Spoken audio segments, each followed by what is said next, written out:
disculpen la pequeña demora, acabo de llegar hoy a casa un ratito. El día de hoy vamos a hablar sobre accidentes y complicaciones en exons. No conozco a todos, que creo que es el primer grupo de los que no conozco a todos, no sé si conocía a la mayoría de los alumnos. Bueno, es un gusto estar con ustedes. Mi nombre es Jaime Rodríguez, para los que no me conocen, trabajo en el centro quirúrgico. Esta clase es muy importante porque es la última clase de complicaciones que ustedes van a tener en cirugía, ¿no? Y ustedes van a poder establecer cuáles son los límites de qué tipo de tratamiento van a poder hacer ustedes en relación al manejo de complicaciones. ¿A qué me refiero? ¿Cómo ustedes van a saber cuál es el límite de hacer un procedimiento o otro procedimiento, sea cual fuere la especialidad? Por ejemplo, ¿puedo hacer yo un tercer manual retenido de posición horizontal como odontólogo de práctica general? Sí, siempre y cuando sepa manejar las complicaciones. Sacar las piezas de tallas no es difícil, es parte de técnica quirúrgica, ¿no? Técnica de habilidad manual. Pero nosotros tenemos que saber si es que yo voy a poder saber tratar la oblique, voy a poder saber tratar una fractura de una tabla vestibular, y esos van a ser los límites para el tratamiento de cualquier tipo de complicación.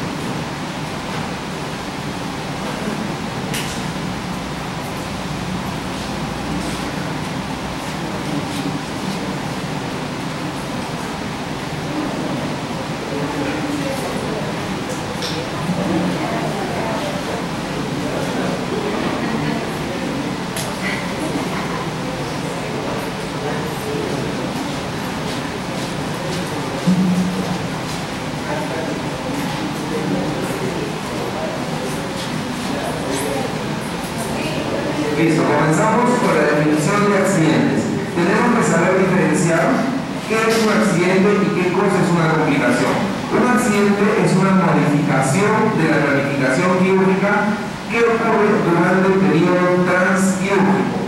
O sea, por ejemplo, un aumento de volumen, un edema, no es un accidente, sería una complicación. Entonces, accidente ocurre en el periodo transquirúrgico. ¿Por qué ocurren los accidentes? Por radiografías insuficientes o mal realizadas. Por ejemplo, tenemos dificultades para la exodoncia del diente porque no puedo haber hecho una radiografía y saber con anticipación de que ese diente tenía, por ejemplo, unas raíces dilaceradas, ¿no es cierto? O tenía una anquilosis al hueso. Otra de las causas de accidentes son una inadecuada técnica quirúrgica, un plan de tratamiento limitado que está estrictamente relacionado con la técnica quirúrgica. Ustedes van a entender por qué dentro de unos minutos. El conocimiento de la anatomía regional, si no sabemos dónde pasan las estructuras vasculares nerviosas, podemos hacer una incisión en un lugar en el cual no sea el adecuado. Y un uso inadecuado de la técnica quirúrgica y o instrumental. Ahora, cuando hablamos de complicaciones, ya estamos hablando de algo que ocurre en el postoperatorio, es decir, termina la cirugía, el paciente... ¿Es mejor sin micro? Ya. Es que el micro tiene una cosa, ¿no? Ustedes saben que los cantantes tienen que tener un retorno para la persona que habla, porque si no uno escucha el eco cuando los micrófonos están hacia atrás. Por eso a veces es bien difícil, ¿verdad? Cuando los mismos hablan hacia adelante. Entonces, complicaciones tenemos una respuesta inflamatoria exacerbada, por ejemplo. Una inflamación es algo normal, ¿no es cierto? En toda cirugía se va a aumentar el volumen de la región. ¿Por qué? Porque estamos haciendo una injuria. Entonces, ¿cuándo ya sale de la normalidad? Cuando esa respuesta inflamatoria es mayor de lo normal. Cuando vamos a tener una infección de herida quirúrgica, cuando hay una formación de hematoma que es muy diferente de equimosis, y es muy importante que ustedes lo sepan, más adelante lo vamos a explicar, podemos tener un trismus mandibular o una alveolitis. Vamos a comenzar hablando de los accidentes. Uno de los accidentes más comunes será por el uso de fuerza excesiva. ¿Qué es lo que pasa? Esto se ve en la clínica, ¿no es cierto? Se ve en la clínica de pregrado y también se ve en los protocolos de práctica privada. Muchas veces hacemos o queremos hacer una exodoncia y vemos que esa exodoncia no cede la fuerza, es decir, la pieza de talla no sale. ¿Por qué? En primer lugar, porque hay un uso de fuerza excesiva. ¿Se necesita fuerza para sacar un diente? No. Entonces, si yo estoy haciendo un uso de una fuerza obviamente excesiva es porque algo está pasando. ¿Y por qué puede estar pasando? En primer lugar, porque no hice una buena evaluación. No observé que ese diente era birradicular o apiradicular y teníamos que hacer primero una odontosección, por ejemplo. Entonces, estamos frente a un caso de eso. Nosotros podemos decir que una de las etiologías es el uso de fuerza excesiva por una mala planificación. Y otra de las cosas es la delicada naturaleza de la mucosa. Ustedes pueden observar que en algunos pacientes esa mucosa o esa encía es muy lábil. A mayor cantidad de tejido queratinizado, mayor resistencia a la agresión tendrá esa mucosa. Por ejemplo, este es un caso de un accidente ocurrido aquí en la clínica, de un alumno de posgrado de ortodoncia.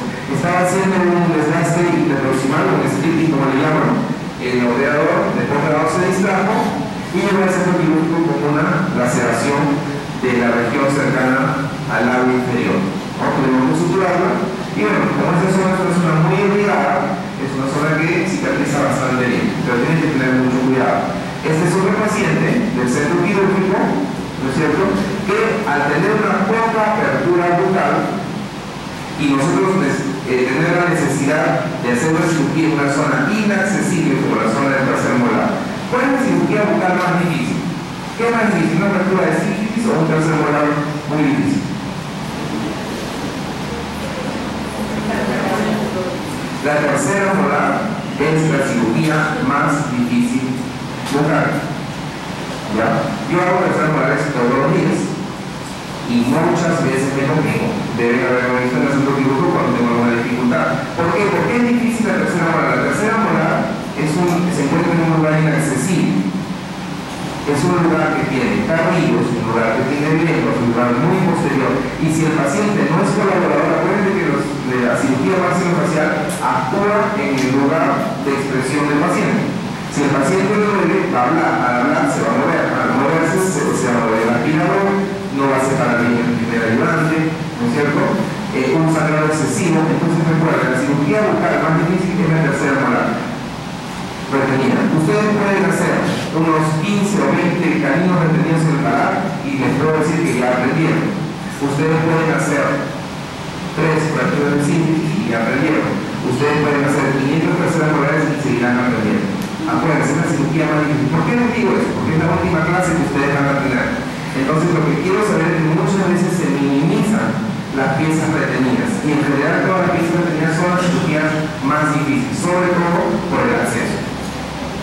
Otra de las causas de la laceración del codajo es el tamaño del codajo, que es un tamaño inadecuado. Nosotros debemos hacer y respetar algunos principios biológicos para poder hacer esas incisiones de un tamaño adecuado que nos permita llegar al objetivo de la cirugía.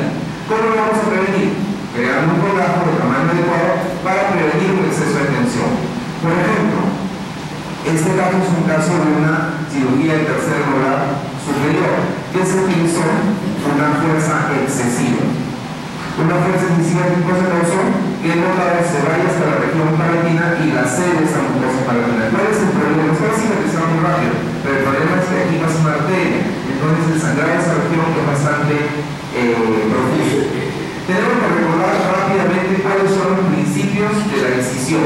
¿Por qué? Porque si nosotros respetamos los principios, vamos a tener una menor tensión de codajo y una incidencia menor de accidentes y también complicaciones.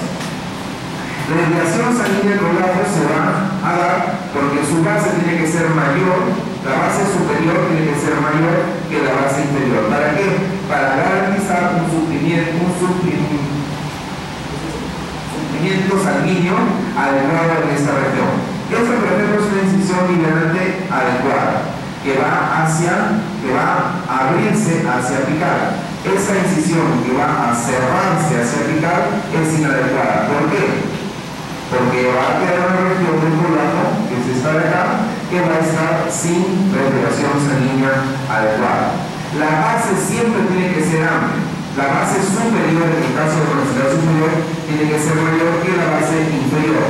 Y en el maxilar inferior, la mandíbula, funciona de la misma manera. Otra de las cosas que tenemos que respetar es que cuando yo voy a hacer una cirugía, por ejemplo, a nivel apical de esta pieza dentaria, de la cerca, significa que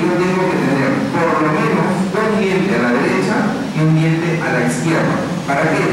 Para que nuestro colágeno, al momento de ser reposicionado, sea reposicionado sobre el tejido sano.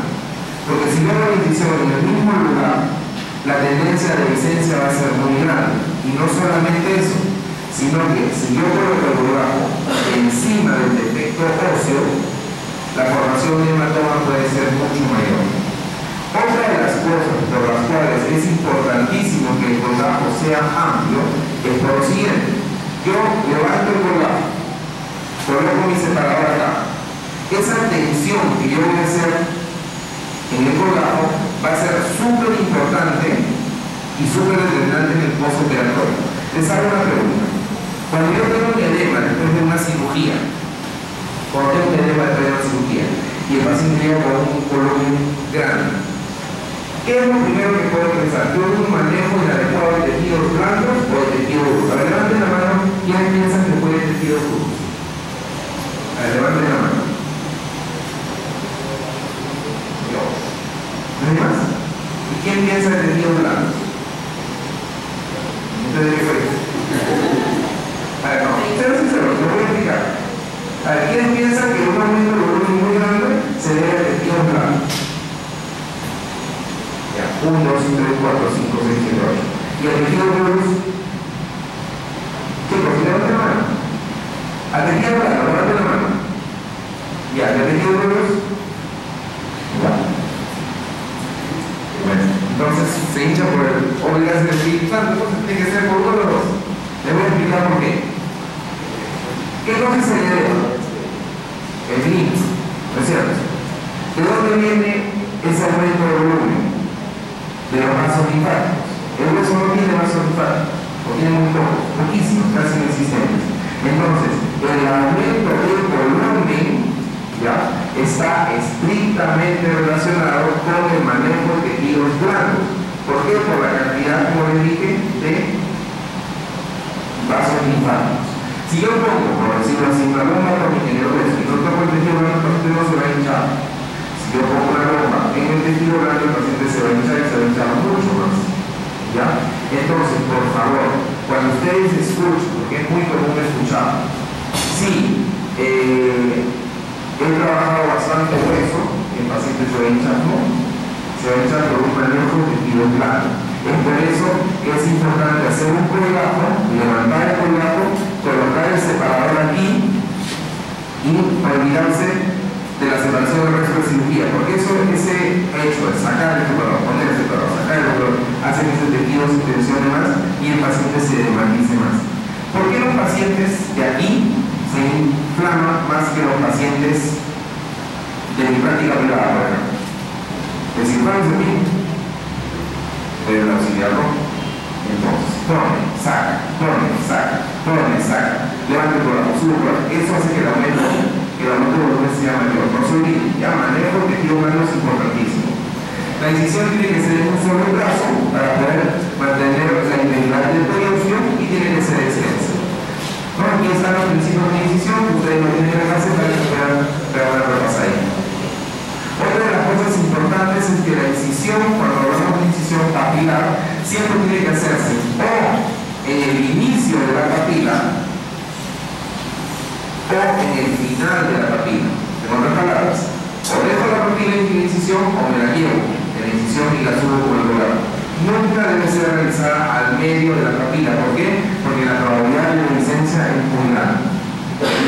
Ya hablamos de esto, de la importancia de que nuestra incisión repose sobre el tejido blando, nunca sobre el defecto óseo, porque si sutura sobre el defecto óseo, la probabilidad de que eso se abra es muy grande, porque acuérdense que aquí va a estar para el hematoma. ¿Y qué va a pasar en ese hematoma? Ese hematoma, que es sangre, va a aumentar el volumen y va a hacer la presión y va a tender a abrir la herida.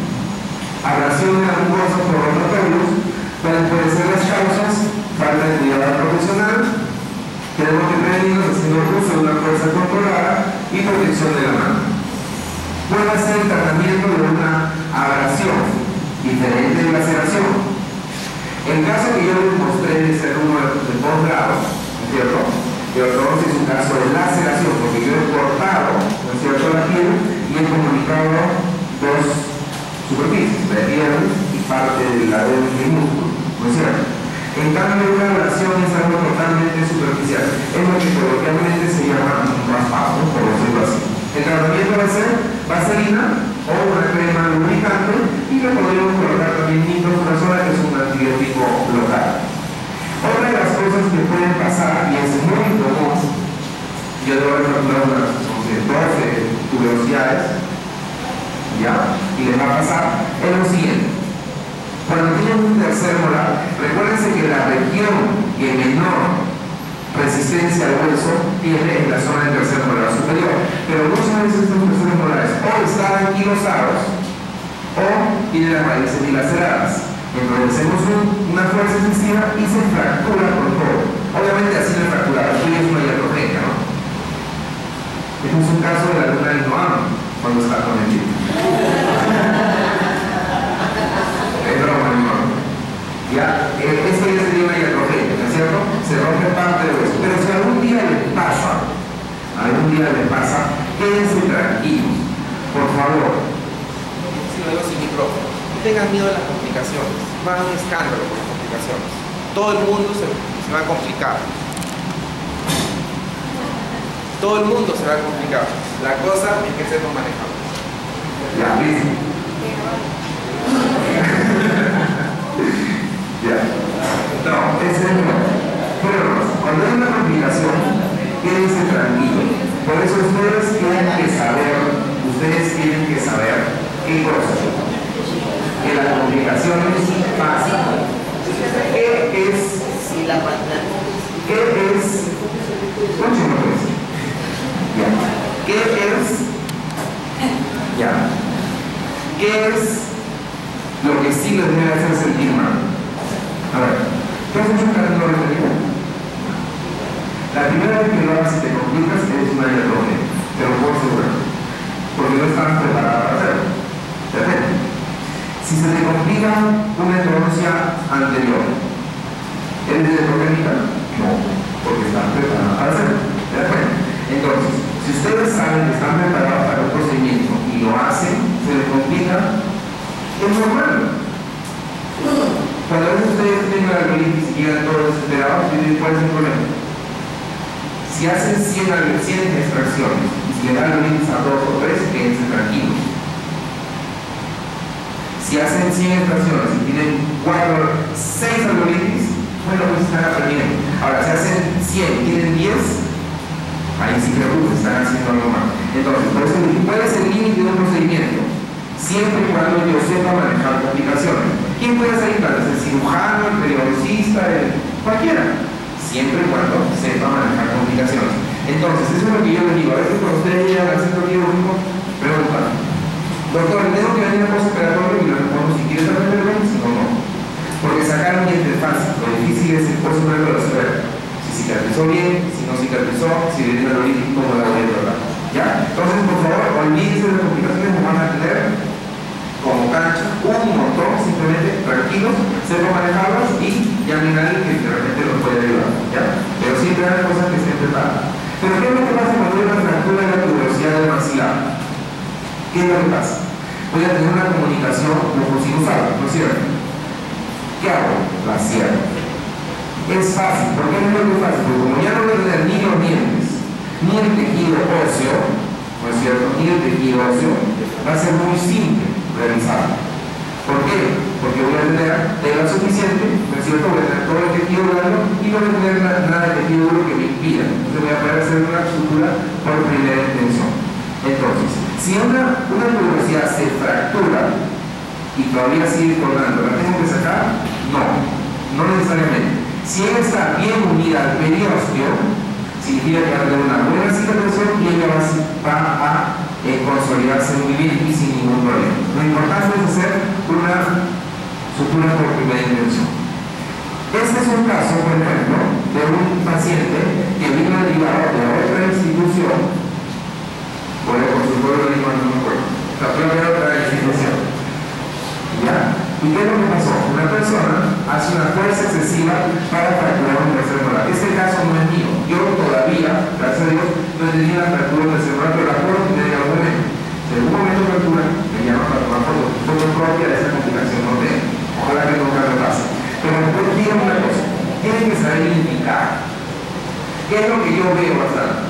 encanta esta clase porque es interesante ver las propias complicaciones.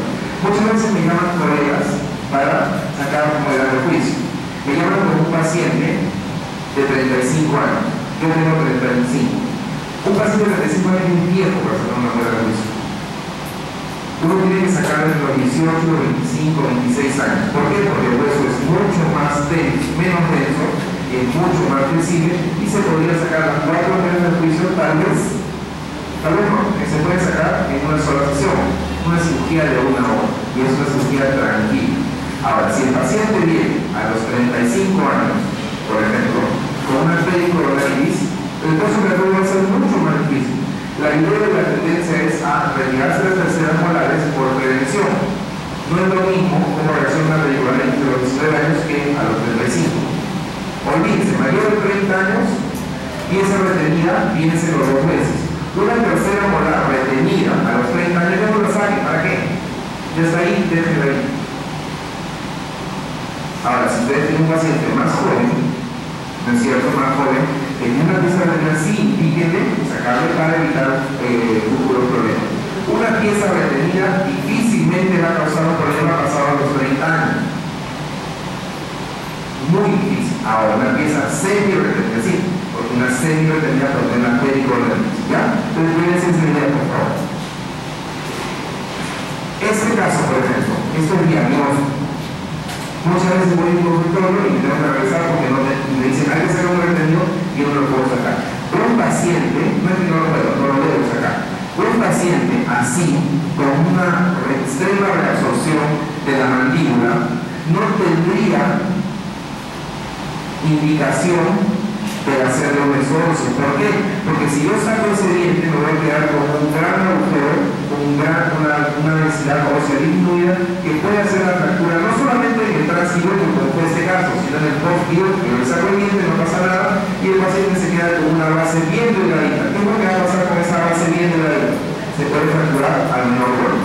Ya después tengan cuidado con eso. Miren lo que tuvo que pasar para este paciente. Para nosotros poder realizar un tratamiento de fractura de este tipo en un paciente dentado, que no se puede hacer por dentro de la boca, tiene que ser por fuera de la boca. ¿Por qué? Porque en esta región de aquí, que es la región lingual, ¿no es cierto? Yo necesito hacer una reaproximación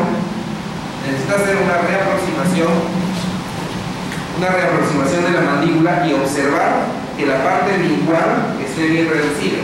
Está de acá. ¿Por qué? Porque si yo no reduzco la parte lingual, va a haber un alargamiento de la mandíbula y los cóndilos van a salir de su posición. Entonces, existen indicaciones de tratamiento de fractura de mandíbula para verlas por dentro de la boca y también por fuera de la boca. Entonces, este paciente tuvo que ser por fuera de la boca, se abre, se retira el diente y se coloca una placa endodontal. Voy a aprovechar este caso para decirles una cosa. Este acceso parece difícil, parece que es simple. En 10 minutos están ahí. Miren, abren, pasan los planos anatómicos, ven la fractura, hacen sus agujeros y colocan una placa crónica. Esta fractura es mucho más fácil que un tercer molar horizontal en un paciente de 40 años. De verdad, es verdad lo que yo les estoy diciendo. Es más fácil que, entonces, por favor, ya sepan evaluar. En la herramienta de fractura y como le digo, con acceso extrabucal se consigue esto, no tiene una reducción perfecta de la región lingual. ¿Cómo lo debe prevenir? Viendo radiográficamente la forma de las raíces, en el caso de maxilar superior, la proximidad con el seno maxilar, usar una fuerza corporal. En un caso así, si está retenido en un paciente de 30 años, déjenlo. Si está semi-retenido, ¿no es cierto? Semi-retenido, y necesita hacer resonancia por una pericoronitis, mándenlo a un cirujano, porque un cirujano tiene que estar preparado para sacar el diente y para tratar la posible fractura. Normalmente una exodoncia así en un médico hay que hacerla con anestesia general. Ahora tenemos servicio de anestesia general aquí también en la facultad, por si acaso. Ya este año va a ser los martes por la tarde. Injurias a los dientes adyacentes. Fractura de coronas o restauraciones. Puede ser haber una luxación o abducción accidental y extracción del diente equivocado. ¿Qué te ríes? Yo sacaba un equivocado el año pasado. A ver, ¿qué está riendo? ¿Sí? ¿Me pasó? ¿Cuándo no tiene complicaciones? Cuando hace bastantes cirugías. Acá hacemos cirugías todos los días, entonces sí. ¿Qué es lo que pasó? Y después, a mí no me da vergüenza contar las complicaciones porque no quiero que les pase a ustedes. Pero es una pasada, se lo puedo asegurar, es normal. Normalmente uno está acostumbrado a que el tercer molar está por retenido o semi-retenido, ¿no es cierto? Y este forma de un segundo molar que, ¿no es cierto?, se encontraba sumamente distal, pero ahí no estaba distal. ¿No estaba de ahora? Creo que no, bueno. El tercer molar está en la raíz, en la rama, el segundo molar estaba súper atrás, ¿no es cierto? Y estaba semi-incluido y mesoculado. Tal vez sí que vi yo la pasante de cirugía y el operador me dio cuenta que estábamos sacando el equivocado y yo saqué la segunda molar en vez de la tercera molar. Y ahora tengo que reaccionarlo ortodónticamente. ¿Me siento mal? No, pero mal. Se lo digo en serio. ¿Por qué? Porque uno es humano y puede cometer un error. ¿Ya? Entonces, si alguna vez ustedes cometen un error, piensen, ¿estaba preparado para hacer eso? Sí. Error, soy humano. ¿Ya? Entonces la cosa es aprender a tratar las equivocaciones, los accidentes y complicaciones. Pueden ser los accidentes con el diente a ser extraído. Fractura de la raíz de la corona y también podemos penetrar al seno maxilar. ¿Ya? ¿Qué es bien común? Que penetre las raíces del primer molar superior hacia el seno maxilar. ¿Por qué? Porque uno de los dientes más difíciles de hacer eso es la primera molar superior, porque tiene las raíces muy divergentes. Siempre hagan ortocepción y sepan identificar cuál es la diferencia entre una exodoncia simple, una exodoncia complicada y una exodoncia retenida. Retenida todos saben lo que es. Pueden tener una simple y una quirúrgica o compleja o colada. Es totalmente diferente. Las simple prácticamente son los incisivos centrales y las regulares para ortodoncia. Todas las demás prácticamente son exodoncia quirúrgica. Diente con una exodoncia simple quirúrgica. Por ese fin, ¿verdad? Porque vas a tener que hacer un colgado, vas a tener que necesitar una auxiliar, y vas a tener que suturar. Primera molar superior, cariada, solamente tiene la raíz, la pared distal, simple o quirúrgica. Quirúrgica, por ese tipo también, ¿no? Entonces, por último, ejemplo por ahí, ¿a qué me refiero? ¿Qué es lo que pasa en la clínica? Doctor, voy a hacer la exodoncia simple, hace la exodoncia simple y después empieza. ¿Dónde está la sutura? Por aquí. ¿De dónde está el bisturí? Regresa. Eso no existe. Exodoncia simple, monten su riñonera así bonita. Exodoncia quirúrgica, hagan su mesa quirúrgica con incisión, sutura de colante, todo eso, ¿no es cierto? Van a hacer un peso operatorio para el paciente mejor y van a poder trabajar con mayor calidad. Si un diente no cede a una fuerza razonable, vean la causa. Normalmente es que no estamos observando el espacio del ligamento periodontal, ¿no es cierto? Que es lo principal. Los que ustedes tienen que visualizar. Y en esas exodoncias que tienen coronas destruidas, o dientes que se encuentran intruidos, o dientes con un crecimiento gingival en cruzal, nosotros observamos esta región. Queda a una incisión intersocular, separe, vean y hagan una canaleta alrededor del diente. ¿Para qué? Para que ustedes puedan aplicar el botador, ¿no es cierto? Y puedan sacarlo. Una de las cosas que pasa también es una encía de herida del margen gingival. Parece mentira, el diente se mueve y solamente es encía, no simplemente le pueden bien. Ven la forma de raíces y radiográficamente vean la posibilidad de anquilosis. Fractura de agujas anestésicas, ya pasó el año pasado también, ¿no? A un colega mío de acá. ¿Alguna vez se le puede retirar una aguja? Sí, por favor, se los pido. No existe anestesia intraocular con aguja corta. No. Así le digan que están acostumbrados, que tienen 80 años de así, 100 años, no. ¿Por qué? Anatómicamente una aguja corta no llega al lugar que nosotros tenemos que llegar. Y si nosotros la metemos desde el fondo, podemos tener la probabilidad de momento de moverla que se fracture. Y eso sí es una urgencia. Es muy difícil sacar una aguja fracturada. Ya, por favor, repito, anestesia trocular, científicamente, anatómicamente, no se hace con aguja corta, se hace con aguja larga. ¿Ya? Aquí está, es una niñita que sufrió eso y tuvo que ser sometida, obviamente, con anestesia general para la extracción o exéresis de la aguja. ¿Cuál es el problema? Que puede migrar. Y ahí tenemos estructuras importantes. Si lo hacemos en una anestesia de un tercer molar superior, por ejemplo, y se nos ocurre, estamos cerca de la fosa pterigo-maxilar. Fractura de fresas, otro caso de alumno Ainhoa, clínica 1. Las fresas para hacer cirugía, disculpen, la es mi color, pero todo así. Es que ¿qué más es el mismo acá? Nadie, ¿eh? Cirugía 1, cirugía 2. Ella ingresó en 97, entonces.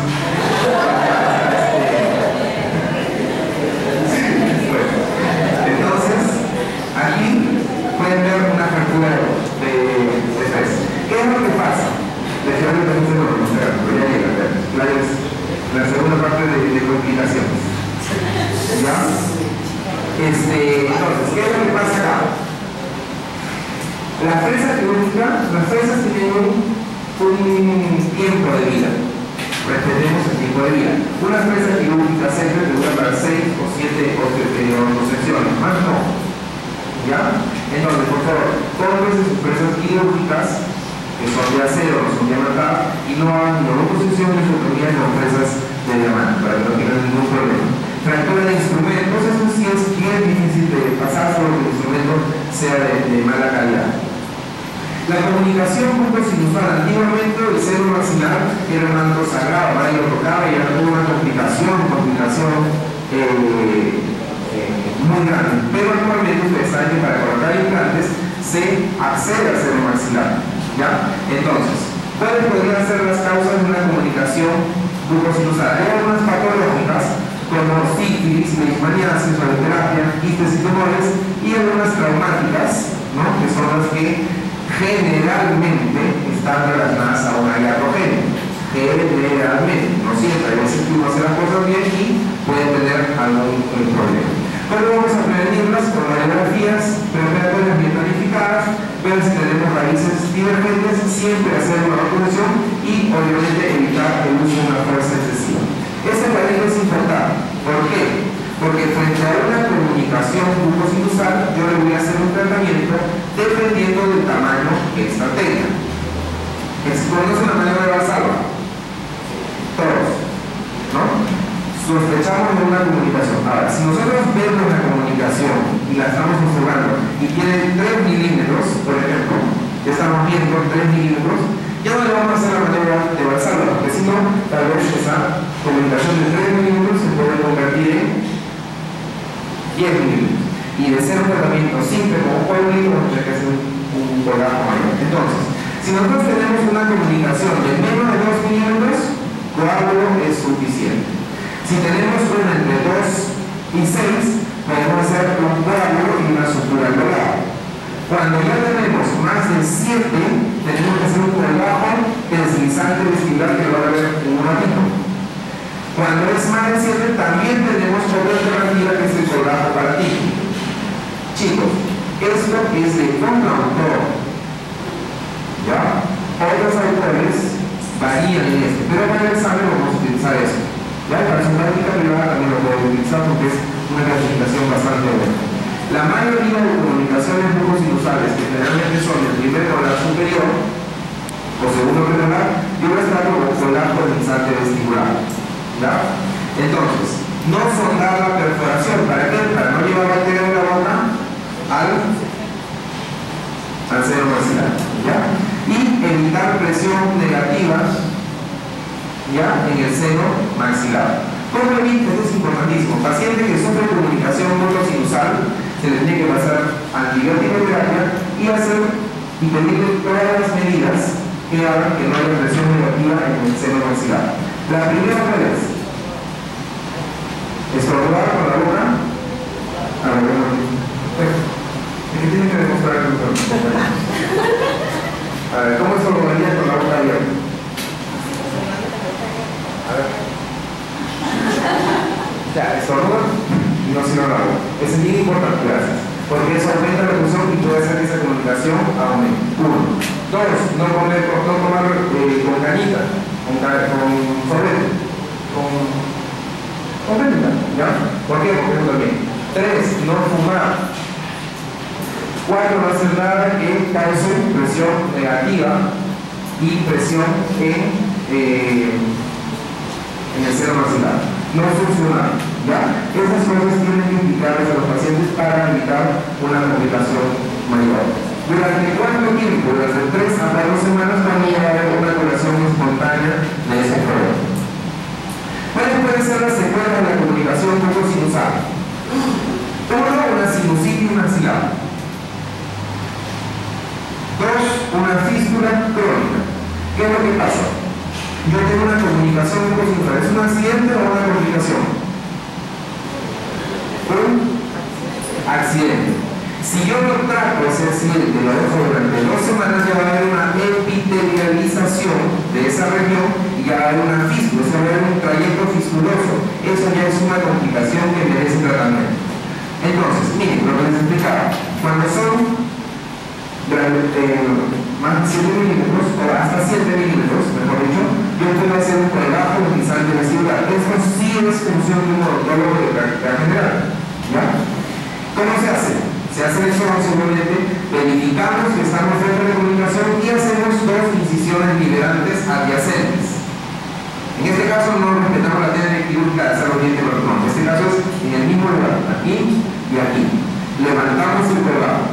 Cambiamos de bisturí, repito, cambiamos de bisturí por 50 céntimos, otro bisturí, y incidimos el periósteo, despacio para incidir, hacerlo, hacemos un colgajo dividido. Dividimos el colgajo, entonces el colgajo va a estar, ¿no? Libre del periósteo, y lo jalamos hacia palatino. ¿Para qué? Para tener una estructura por primera intención. ¿Se entiende? Comunicó, se cierra. ¿Cuál es la medicación de primera dirección para el seno? Amoxicilina más ácido hialurónico. Clindamicina, exitento, esto tiene sustento científico. ¿Ya? Por favor. ¿Ya? Amoxicilina con ácido hialurónico.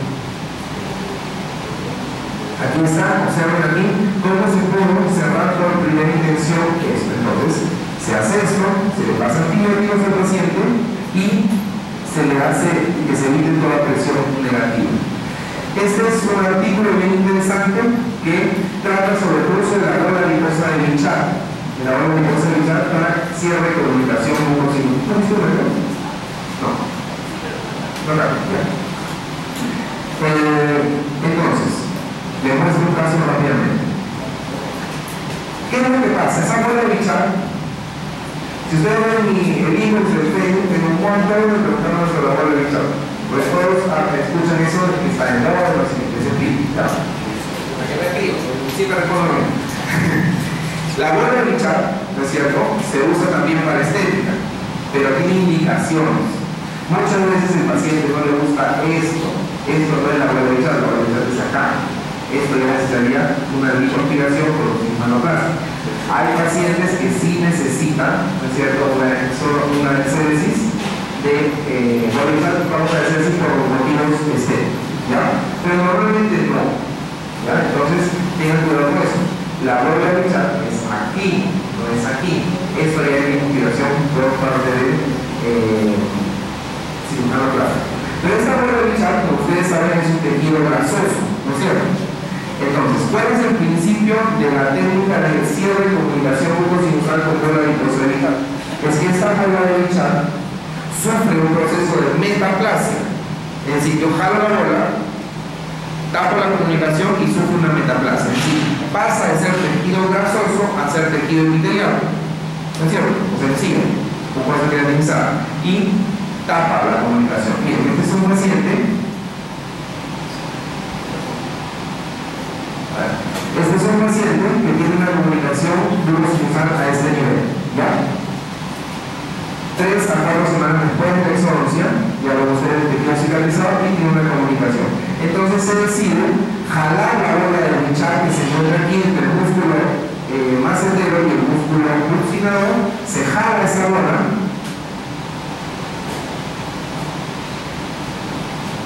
Ahí está.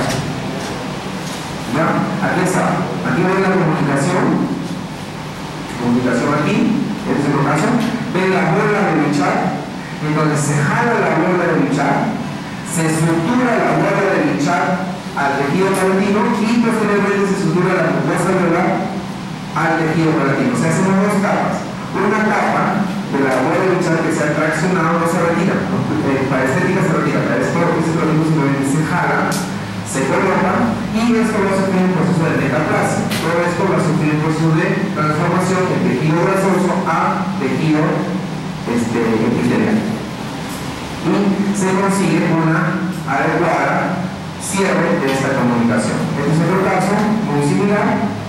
Y esto es lo que les quería mostrar. El pozo operatorio de la bola de Bichat es bastante fastidioso. ¿Por qué? Porque siempre va a haber una pequeña retracción y va a empezar a aparecer la bola de Bichat, pero va a aparecer una pequeña región de necrosis superficial. Es normal. Luego eso va a ir epitelializando, va a formar tejido de regulación y finalmente a los 21 días va a estar prácticamente cerrado. Es actualmente mi técnica de elección para cierre de comunicación en puntos sinusales. Existen otras técnicas como el dolor palatino, que ustedes lo conocen, lo han hecho cirugía 1 o 3, que es muy bueno porque nos ofrece una gran cantidad de tejido que realizado una cirugía mucho más traumática. ¿Ya? Entonces, uno tiene ventajas, otro tiene desventajas. Este es otro paciente, observen, siempre es importante que el paciente que se someta a este tipo de cirugía tenga ausencia de patología sinusal, o sea que no tenga una sinusitis activa. Si tiene, se trata la sinusitis, como fue el caso de este paciente, ¿no es cierto?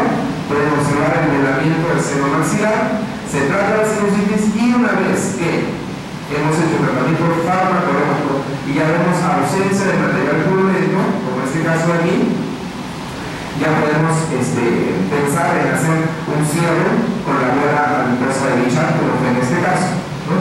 Podemos observar en este caso la técnica varía un poquito. Aquí realicé una fistulectomía. Primero, una incisión alrededor de la fístula. Después se cierra, como si hubieran amarrado un zapato, y se deja la fístula ahí. Es una técnica que está en la literatura. Actualmente no la hago. Actualmente hago la fistulectomía y la cierro con la bola. ¿Por qué? Porque es mejor, porque una fístula también es algo patológico. Pero está en la literatura hacer dejando la fístula o sacando la fístula. ¿Ya? Entonces en este caso es un poquito diferente. Ahí está la bola de Bichat, ¿no es cierto? Es pequeñita. Cuando se saca por este nivel, la voy a colocar de un dedo pulgar, ¿ya? Y aquí pueden ver el postoperatorio durante los 7 primeros días y a los 21 días prácticamente cerrado. ¿Cuál es la desventaja de esta técnica? Que disminuye un poco el fondo surco, o sea, bueno, cosa que no pasaría si yo hiciera por abajo para mí, de una cirugía más correcta, ¿no? Entonces, no existe mejor técnica, existe la mejor técnica que funciona en cada una de nuestras manos. Preoperatorio y postoperatorio. También se puede colocar el tercer molar para el seno maxilar, ¿no? Como en este caso, una fuerza excesiva, y con una ecografía se puede ver que muchas veces se puede ir o al seno maxilar o también a la fosa anterior-mandibular. Una reconstrucción tridimensional puede observar la posición del tercer molar, una posición de muy difícil acceso y ya tiene muchas estructuras nobles que tenemos que ver. ¿Qué es lo que hay que hacer? Retirarlo. Si va a ser maxilar, hay que retirarlo. ¿Cómo se retira? Mediante un acceso de cálculo. ¿Qué es el acceso de cálculo? Es el acceso al seno maxilar mediante la fosa canina. La fosa canina se encuentra unos milímetros por detrás de la posición del canino. Se hace una osteotomía y se coloca el aspirador, dentro del seno maxilar y hasta encontrar el diente, ¿no? A veces no sale porque se pega, pues agarrar una pinza, que generalmente puede ser una pinza de bola, que mete al seno y la saca. Cierre con intención, también se puede encontrar para otros espacios anatómicos, ¿no? Por ejemplo, para la región sublingual, y es muy difícil sacarlo. Una vez me pasó, me demoró bastante para poderlo sacar, ya es muy difícil, y en algunos casos, como en este paciente, se tuvo que hacer un acceso extrabucal, un acceso extrabucal para poder sacarlo. Y aquí estaba, intrabucalmente no se puede realizar y se tuvo que hacer el acceso extrabucal. Con acceso extrabucal para poder sacar ese diente bifurcado hacia la región lingual. ¿Por qué pasó esto? Por una mala praxis, porque este paciente tuvo que ser advertido de que debido a su edad y si el diente no causó ningún problema, no tendría por qué sacarlo. Estaba detenido. ¿Ya?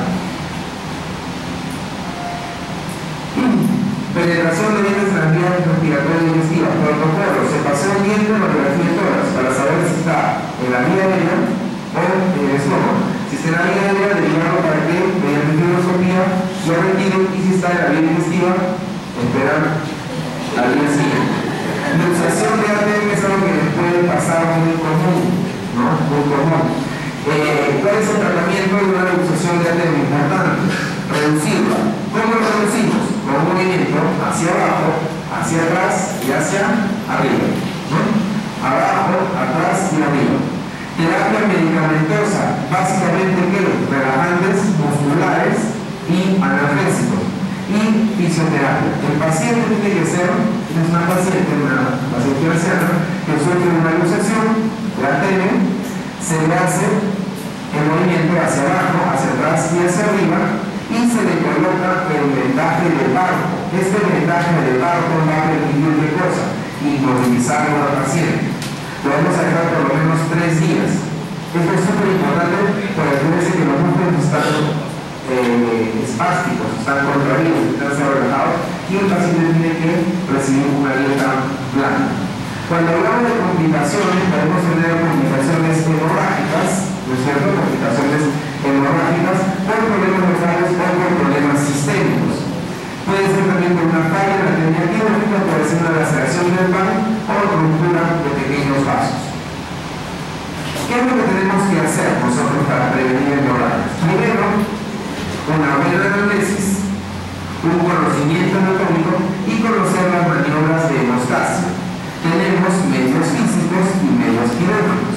Entre los medios físicos tenemos la electrocoagulación. Tengan mucho cuidado cuando realicen una exceso de hiperplasia fibrosis inflamatoria.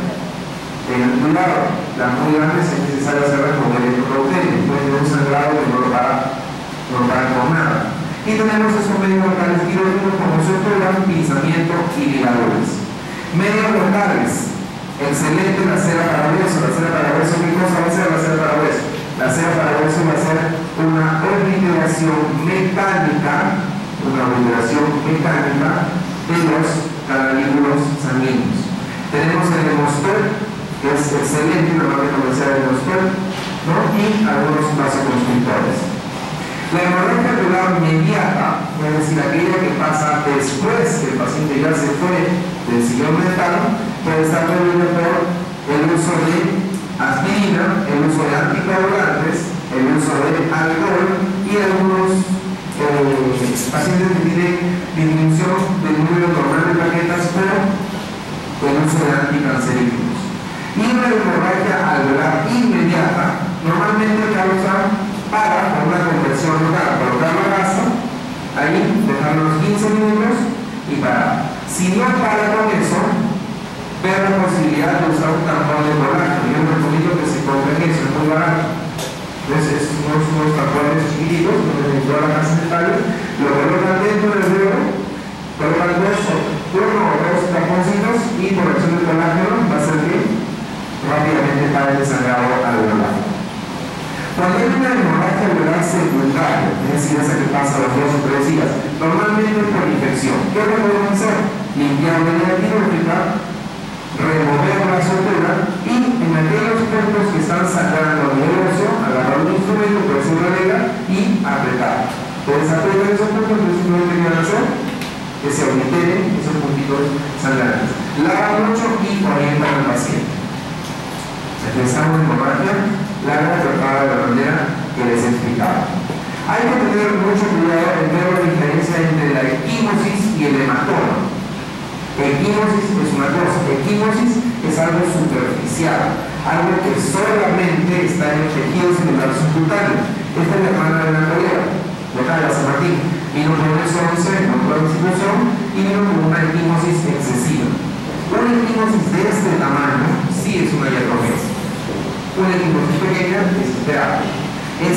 regular en el tejido celular subcutáneo. Entonces hay una paciente también con una equimosis de la región intrapalpebral. Esta paciente es una paciente mía, el tercer molar inferior, y miren dónde está la equimosis. ¿Se dan cuenta? Usted puede hacer una cirugía en otro lugar y puede tener equimosis a distancia también. Miren, tercer molar inferior, así puede haber. En cambio, el hematoma ya es una acumulación de sangre. La equimosis es superficial, es el moretón, como le llaman, que es la equimosis, que es la acumulación de sangre en el tejido celular subcutáneo. En cambio, el hematoma ya es una acumulación importante de sangre. El tratamiento del hematoma es el drenaje, o sea, hay sangre acumulada, un coágulo. Recuerden que el coágulo es el mejor medio del cultivo, entonces hay que drenarlo. Puede tener injurias a las estructuras nerviosas por mal conocimiento anatómico. ¿Qué es una parestesia? La pérdida de sensibilidad que puede ser total de toda la región de inervación del nervio o parcial, transitoria o permanente. ¿Ya? Cuando ustedes vean un diente muy cercano al nervio dental inferior, avisen al paciente que hay una posibilidad de que tenga parestesia. Paciente besado y tomar las precauciones. ¿Tiene parestesia? Bueno, hay que simplemente entender que es parte de una complicación que pasa. Estructuras, injurias de estructuras anatómicas, por ejemplo, este caso, bien, un paciente así, el riesgo de una parestesia, de una gran sensibilidad, es grandísimo. Muchos pacientes que tienen parestesia vuelven al consultorio relatando una sensación de hormigueo. Eso es bueno, porque eso significa que es señal de que la función del nervio está volviendo. ¿Ya? Las causas, técnica incorrecta, y la parestesia en algunos casos puede ser predecible, en otros no. Terapéutica medicamentosa de la parestesia puede ayudar en la vitamina D, pero lo que más ayuda es el tiempo. Otra de las cosas que pueden ayudar también es la láser terapia. El láser, como tú lo sabes, ¿no? El láser, ¿qué cosa hace? Potencia las funciones celulares, es decir, no crea nuevas funciones, simplemente las potencia las que ya tiene, hace que sea más rápido. Entonces esto nos puede ayudar y sobre todo el tiempo. Paciente que tiene parestesia y la parestesia no vuelve después de 6 meses, un año, difícilmente va a volver. Y otra de las cosas que nos pasa también son los dentrismos. ¿Qué nos puede pasar en exodoncias de terceras molares? ¿Por qué? Por una apertura vocal muy grande, ¿no es cierto? Por la incisión, por el manejo que tienen los músculos, se contraen.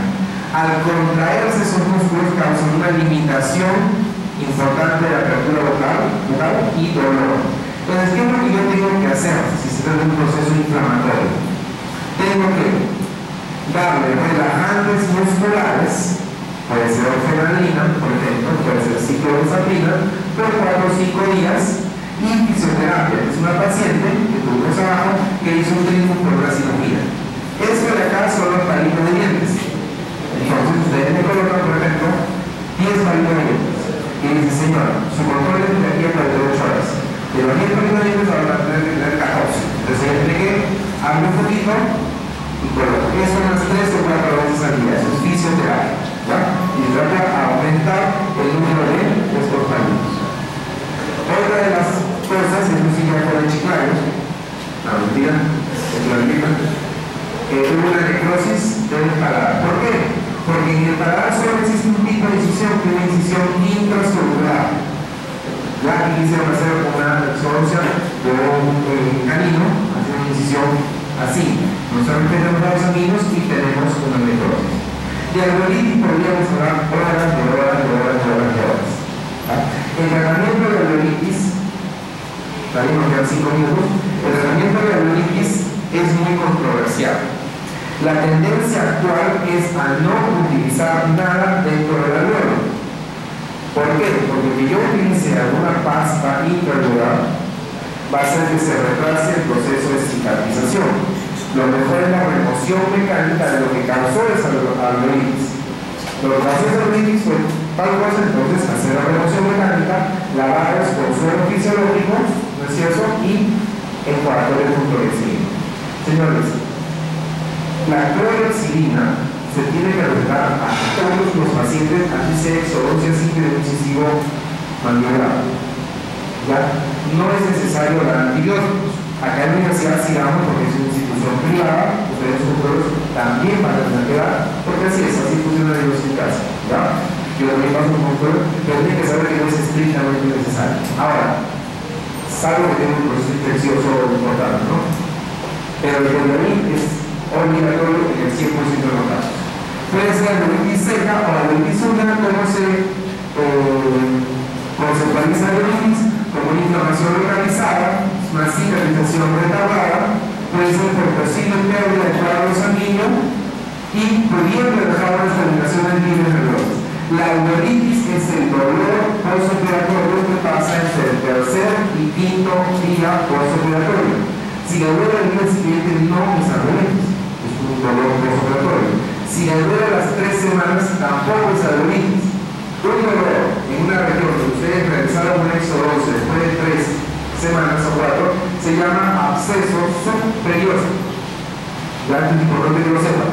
¿Qué es el absceso subperióstico? Es el absceso que ha sido causado porque quedó alguna partícula, alguna espícula ósea en el perióstico. O sea, no es el colapso, sino el colapso, quedó una espícula dentro y como no la lavaron profusamente con suelo fisiológico, ¿no es cierto? Se quedó aquí, nos hizo una infección, un absceso subperióstico.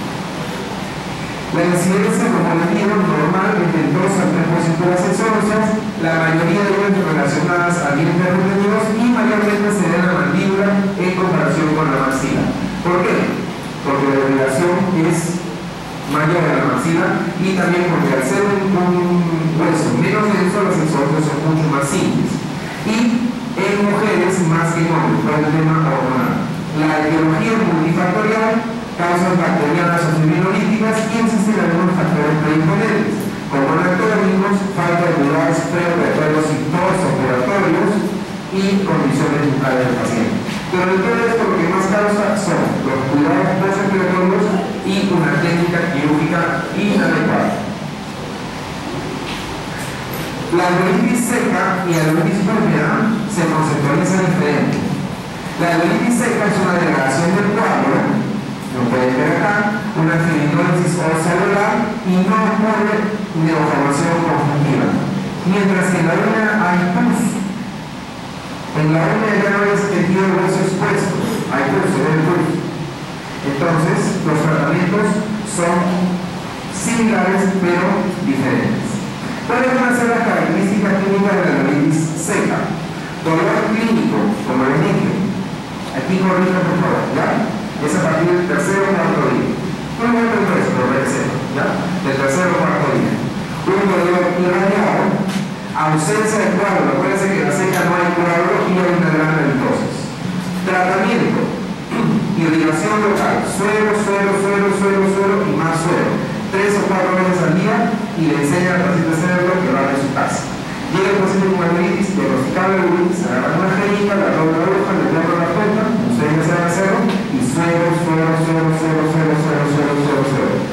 A las 24 horas se le va a pasar el dolor. ¿Por qué? Porque quitaron la causa principal de esa alveolitis. ¿Y quién le busca al paciente?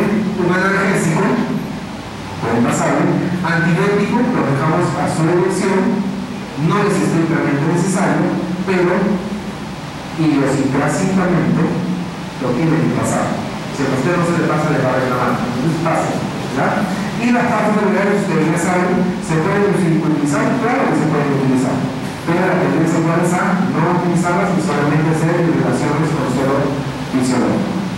La alveolitis húmeda, ya el dolor, es decir, pasa un poquito más de los 3 días, los 5 o 7 días, van a tener presencia de tejido de regulación. Ahí sí, es bien fácil diagnosticar una u otra. Y el tratamiento es bien parecido, irrigación local, pero ¿pureteamos o no pureteamos? Se dice que si nosotros pureteamos podemos hacer esa infección localizada, se disemina. Entonces, el puertaje es un puertaje simple, despacito, sin raspar mucho, para retirar cualquier cuerpo extraño, no es un raspado así. Ahora, si no sangra y queremos que sangre, podemos raspar la encía, raspa la encía y eso se va a llenar de coágulo. ¿Ya? Se va a llenar de coágulo y quiere buscar analgésico y el antibiótico también, como les dije, a elección.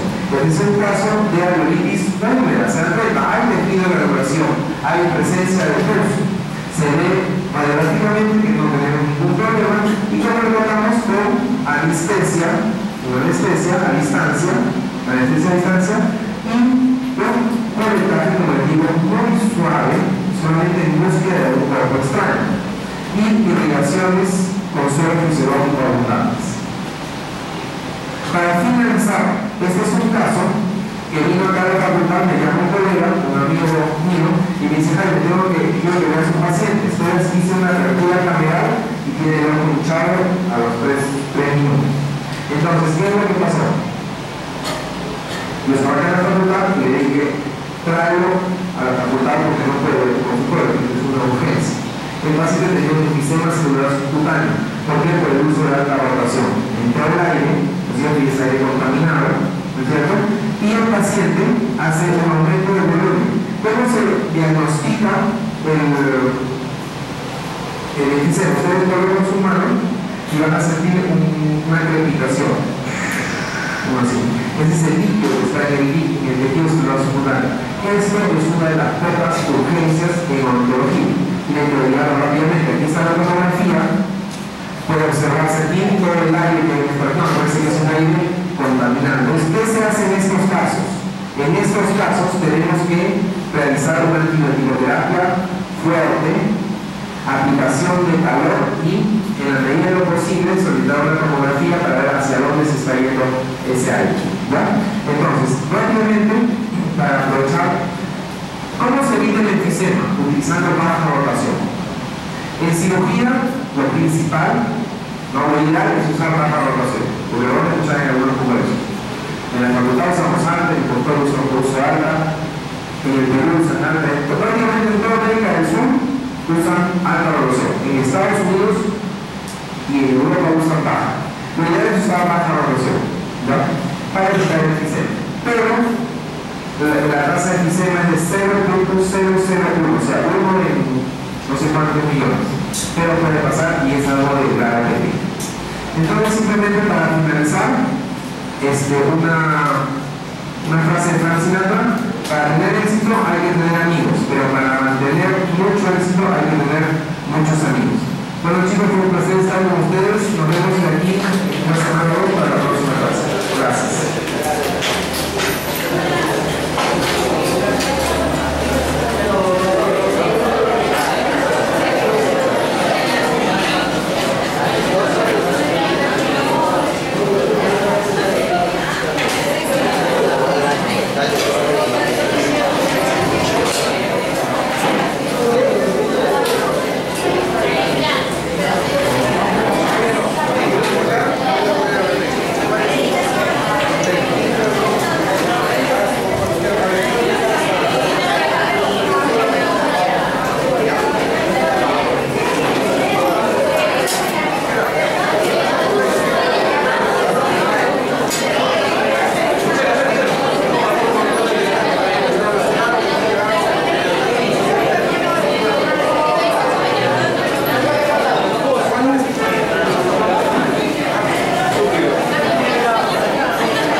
día 1 y 3.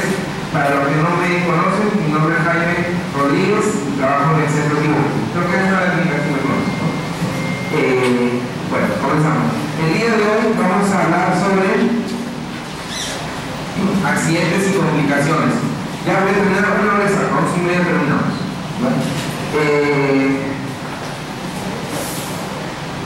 Hablar de accidentes y complicaciones es muy importante. ¿Por qué? Porque ustedes ya van a terminar. Y como ustedes ya van a terminar, van a salir al mercado y van a tener muchos accidentes y complicaciones. No tienen que sentirse mal cuando ustedes tengan un accidente o una complicación. ¿Por qué? Porque si ustedes hacen un procedimiento para el cual están preparados, ¿no es cierto?, significa que ustedes tienen competencia para hacerlo. Si ustedes piensan que pueden hacer tal procedimiento y saben hacerlo y tienen complicaciones, no tienen por qué sentirse mal. Es parte de la vida profesional, ¿no es cierto? Ahora, si ustedes tienen una complicación por haber hecho un procedimiento por el cual no estaban preparados, ahí sí estamos hablando de cosas de una mala praxis. Ahí sí tienen por qué preocuparse. Entonces, si hablamos de accidentes y complicaciones, tenemos primero que definir. Un accidente es algo que ocurre en el momento de la cirugía. En el momento de la cirugía, en el periodo transquirúrgico, no en el periodo postquirúrgico. ¿Al anterior lo grabaron? ¿O sí? ¿Al anterior lo grabaron?